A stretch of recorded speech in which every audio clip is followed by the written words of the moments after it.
Hey guys, I'm going to talk about the charging system on our LT motors. We have the alternator right here with your 2-pin connector. When you have a 2-pin connector on a GM alternator, that's how it controls it. And it controls it through PWM via the CAN bus and all that stuff. A lot of guys complain when they do their swap, their alternator doesn't charge. It kind of defaults to a very low output and it doesn't get a whole lot done. So I'm going to show you right now how to fix this. So first off, we'll go ahead and measure the voltage while it's running. All right, 14.3 volts. In HP tuners, I can set this to charge at whatever voltage I want it to, but it's going to charge at 14.3 volts forever. It won't vary, which is fine, which is how older alternators work anyway. Next, this is a pretty cool meter here. We're going to go to amps and go here. We're going to wrap it around here. So right now we're putting out 38 amps, which is a lot, and the reason is I have a battery here and I have a special battery over here. This is for camping or use it whatever. This is a high capacity battery, good for 100 amps, but this is a 100 amp hour battery, so it's charging this one too. When I disconnect this battery, the amps will drop down to 20. I'll go ahead and do that real quick.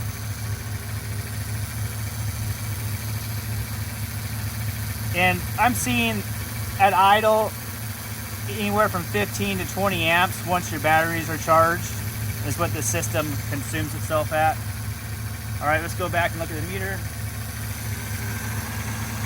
All right, here's our amp draw is now kind of normalizing, so we're at 20 amps.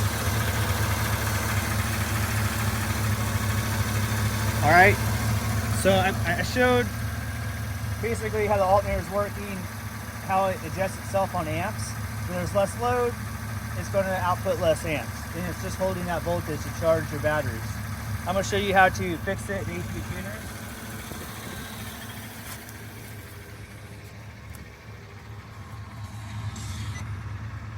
All right, Nick, it might be a little glittery, but Yes, it is.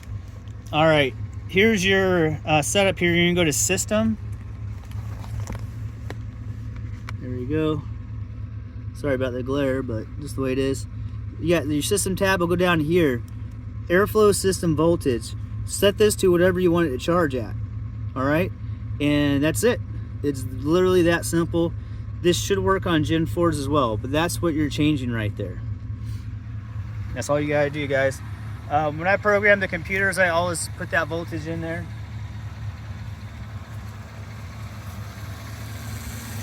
Also, on these alternators, GM has different amp outputs for different alternators. They have heavy-duty alternators you can get that will output more amps.